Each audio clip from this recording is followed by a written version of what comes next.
Hey guys, welcome to Mr. Smith's Kitchen. Brian, Mr. Smith Kitchen, as always. So I thought we'd cook some dinner together. It's Wednesday, like every Wednesday. I enjoy cooking with you.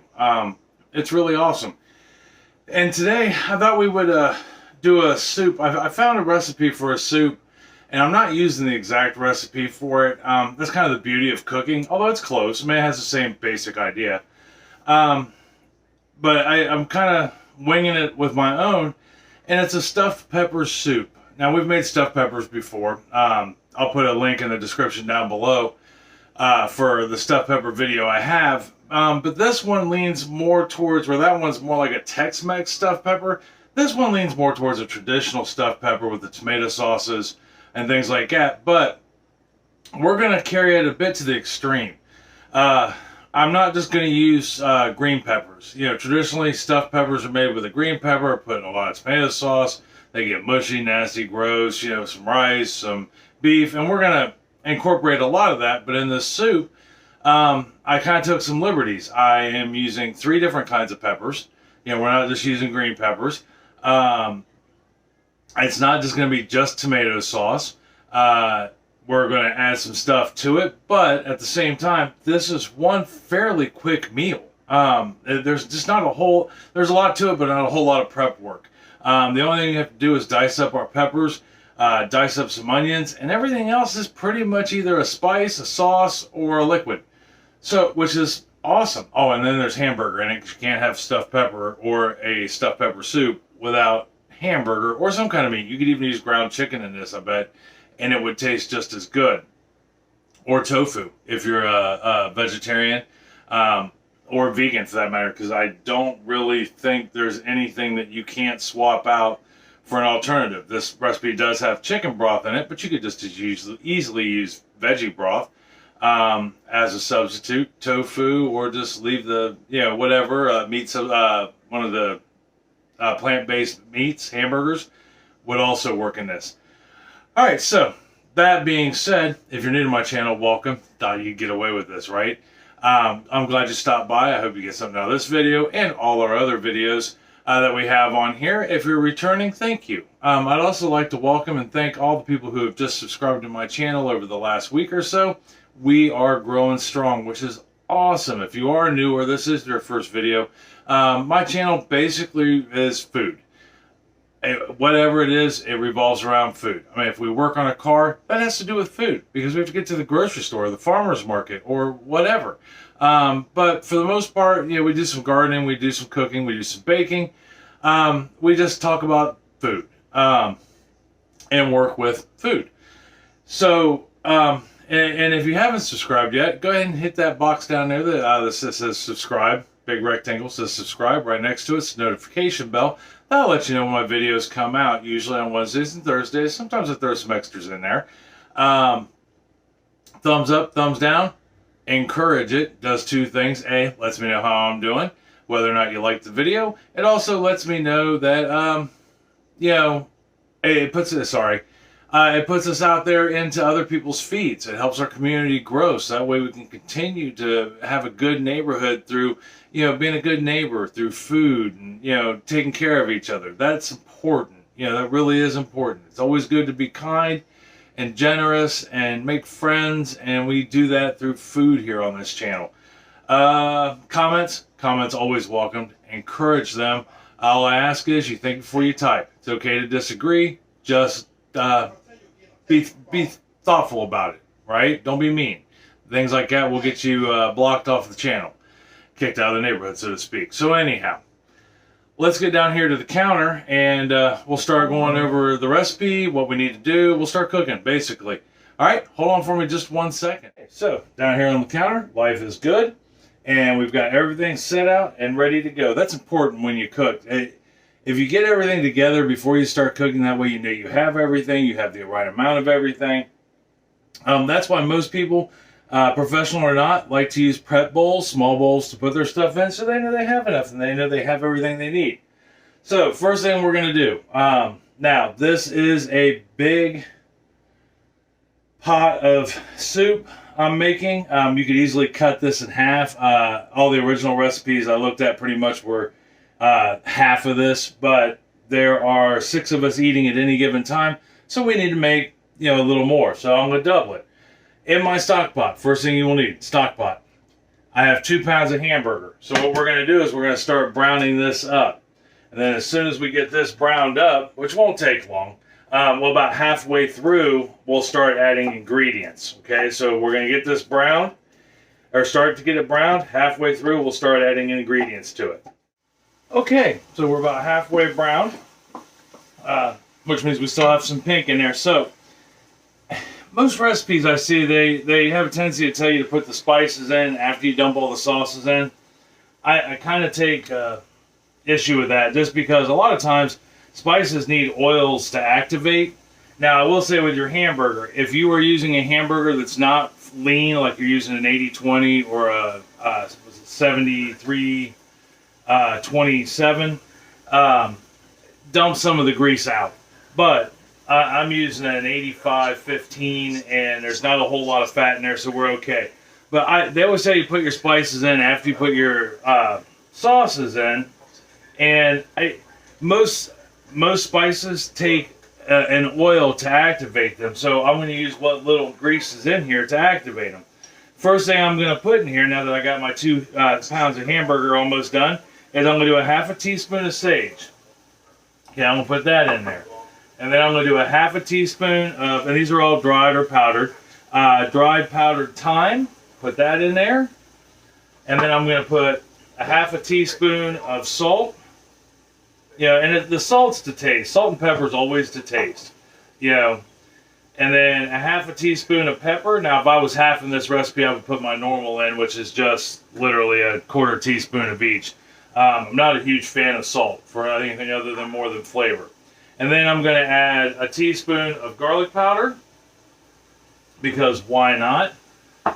And I will add a teaspoon of dried basil. And I'm going to add, the last spice I'm going to add is a teaspoon of oregano. And all this will be down in the description if you want to follow this recipe. Now, at the same time, I do encourage you to, I put what you like in it. Like if you have a stuffed pepper recipe, put those spices in there. We're going to give that a good stir and get that going. All right, and then to that, after we get that stirred up, and I did write it down for those who have been following me for a minute. It's down in the recipe book. We are going to add our peppers. Now, my pepper combination is 1 green pepper, 1 poblano pepper, and 1 cornella pepper. Okay, all mixed together. So we've got a little bit of, not spicy, but, it's spicy. We've got a couple spicier peppers. But then we've got that sweet green pepper in there to go with it. So we're going to go ahead and get those put in there. And then I've got 1 onion that I've chopped up, 1 medium-sized onion that I chopped up. Once again, if you're half in this recipe, half a small onion will suffice. Or if you don't like onion, don't put it in there. You can put, man, I tell you, cooking, you can put whatever you like in here. But we got our onion in there, and I just realized I did not pause my video that I'm watching. And then the last thing we're going to do after we get this stirred up real good, like such, because what we're going to do is we're going to let this cook long enough to get the onions soft, or translucent. So the last thing I'm going to put in here is I've got 4 cloves of garlic, and I'm just going to crush these up. I'll use my garlic press and get them in there real quick. Now, if you don't have a garlic press, just chop them up, is all you're looking to do. Or, smash them. You can even quarter them, put them, however you like your garlic. We're just looking for that flavor to get in there. And fresh garlic is always good. Even though we put garlic powder in there, I'm still going to use fresh garlic. They serve 2 completely different purposes. They have 2 different flavors. Fresh garlic's always better. That's Abby saying hi, guys. As always. Hi. Abby is homesick from school today. Which is never fun. I don't know about where you live, but there has been one heck of a cold type flu thing going around. Our neighborhood at any rate, at work and here at home. It's not been fun. Alright, well I'm going to let this cook for about 5 minutes just till my onions start to go clear and soften. And then we will move on to the next step. So, we let this cook about 5 minutes or so. Our onions are starting to turn translucent. I can smell the flavor starting to happen. It smells absolutely wonderful. Doesn't mean it tastes good, but it smells great, right? So, what do we do next? So the next thing we got to do is, and this is where, once again, you know, it's solely up to you, but I am going to add a 28-ounce can of crushed tomato to this. I'm making lunch, well, dinner. I'm adding a can of tomato sauce. What is it? I'm filming. This is my video for YouTube. Hi guys, I'm Kevin. Yes, you are.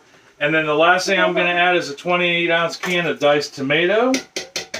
All right, you guys go play.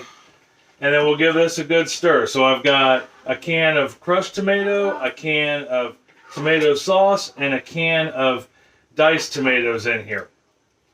And then we got one more thing to add, and then we're just going to let this cook for a little while. And that is 2 cups of chicken broth. Now you're saying, Brian, you're using hamburger. Why would you put chicken broth in it? The two together actually make it just an amazing combination. If you check out my stuffed pepper recipe, you actually start out by steaming your bell peppers in the oven in a small bath of chicken broth before you assemble your peppers. So we've got all that in there, good to go. What are we going to do next? We're going to put a lid on it. I'm going to turn the heat down just a little bit, but we're going to put a lid on that, and we're going to let this cook for about 40-45 minutes. We want to get those peppers soft, okay? Not like falling apart, you know, mushy, but soft, just like you would have in a soup. And that's going to take about 40-45 minutes at a simmer. About 20 minutes into this endeavor, I'm going to make my rice, okay? So I'm using 2 cups. In my case, I'm going to use 2 cups of jasmine rice, and I'm just going to follow the instructions on how to make it, which in this case is 2 cups of jasmine rice to 3 cups of water. You could also use chicken broth or a mixture of the two, which will help. The rice will soak up that flavor of that chicken broth. It'll be amazing. But that's like I said, in this case, with the jasmine rice, it's 2 cups of rice to 3 cups of water. I bring the water up to a boil. I put the rice in it, put a lid on it, and let it cook for 20 minutes or until all the water is gone. All right, and then it's done. But just follow the directions on yours. Or if you want to use an instant rice, it's completely up to you. You use what works for you, what you have in your house, and what your family enjoys. So let me get this cooked, and I'll get the rice done. And when I get back, we'll move on to the next steps and probably try some. Like I said, quick, easy meal. All right, I'll be right back. All right, so been about 35-40 minutes. The peppers are right where I like them to be. Not quite soft, but not mushy either. Our rice has been cooked. Like I said a second ago, I'm using a jasmine rice. And let me switch hands here real quick. And I turned my soup off about a minute or so ago. I just had to wait for the rice to finish cooking. I went ahead and fluffed it up with a fork. Our rice right there. And then we'll just take this, and if I can not dump the pot into the sauce part of the stock pot, we'll put our rice in there. Sorry, I know I'm not giving you a very good view of putting the rice in, but it's literally just dumping rice into the pot. Oh, there is that. And then we'll give this a good stir once around. Now, while this was cooking, I was tasting it off and on for salt and pepper, just to see where we were at. And I decided instead of adding more salt, I ended up putting in literally about 3/4 of a tablespoon of seasoning salt, which did the trick. And in a way, I wish I wasn't out of bay leaves, because I think this would have tasted really good with a bay leaf in it too. But I can tell you from tasting it for salt and pepper, it's the sauce at any rate is pretty off the hook. In one of the recipes I was reading reviews on it, and it was the recipe that showed up in my email that got this whole thought process started. And a guy had said that he was the only person that had a negative comment on it out of like 300 comments. And he said it tasted like tomato soup with beef in it, or beef and rice in it. And I'm here to tell you, this does not taste like that, at least the sauce. But we are ready to go. Yeah, I mean, everything has had time to get to know each other and play and have fun. And here I'll show you what our finished product looks like there in the pot. There we are right there in the pot. And I'm here to tell you, it looks fabulous. The kitchen smells amazing. And I wouldn't have it any other way. Let me get you set back down here in an appropriate place. Move some stuff around. If you're new to my channel, you have literally seen my entire kitchen. I do not have a big kitchen at all. It's a small galley kitchen. We get you up like that, and then we'll go ahead and get a bowl, which it just so happens I have a bowl, a ladle, and we'll ladle it up, and then I'll show you a picture of it in the bowl versus just in the pot there. But here's what we look like, you know, ready to serve. And that's, I mean, pretty much it's good to go. Once you add the rice in it, it's ready to rock and roll. Now, it will be hot, so I mean, you could let it sit for a minute, hands down. And I think we would be okay. But we're going to give it a good full-blown taste with the rice and the hamburger,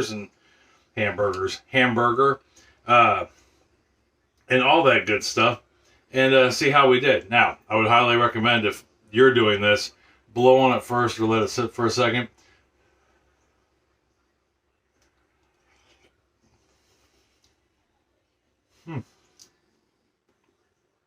That's really good. I mean, everything combined.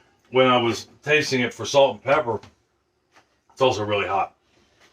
I wasn't tasting any more than the sauce, so I didn't really get the pepper and the hamburgers and the peppers and the hamburger all together with that. And that really has just a ton of flavor, and not just the spices we put in it either. I'm talking, you can taste the different peppers. I can taste all three peppers, and none of those peppers I use are incredibly spicy. A poblano pepper and a cornella pepper both aren't much hotter than a banana pepper, say. Per se. They have just a really good flavor to them, and I think it balances well with that sweet pepper, the green bell pepper. I was worried that it would be too heavy on the acidic side, the savory side, and we might have to add a little sugar, but I'm here to tell you, I wouldn't change a thing on this recipe. This is a good, hearty meal in and of itself. I would maybe serve this with, not to go back to the tomato soup reference, but with maybe a good grilled cheese sandwich, or just some bread, or maybe a small salad on the side. Either way, but I mean, if you like stuffed peppers of any kind, because we've made several.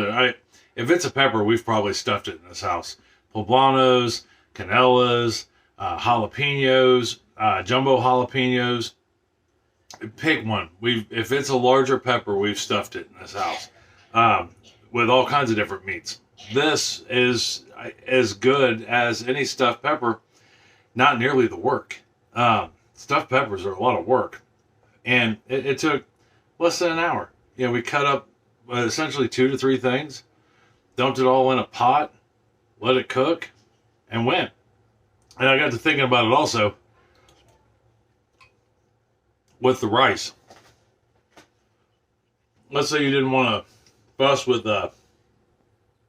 cooking the rice separately. You could cook this in here. What I would do is I would add an extra 2 cups of chicken broth, put the rice in there, and then that way when you're cooking it for that 45 minutes, it will cook the rice also. And that extra 2 cups of chicken broth, so you'd essentially put 4 cups of chicken broth in it instead of 2, would be what the rice soaks up to get that flavor. And it would also soak up the flavor of the tomato sauces and just everything else. It would grab all that flavor and truly become one with it. Because you don't pre-cook the rice, and well, you don't, yeah, you do, and a stuffed pepper, but you wouldn't need to in this. Not at all. So give this a try. Let me know what you think, because I think it's an absolutely wonderful fall to winter meal that will fill your belly and warm your belly. It's not spicy, but it is full of flavor, and I think you'll like it. So if you do try it, let me know. Leave a comment down below, or check us out on the Facebook group, Mr. Smith's Kitchen on Facebook.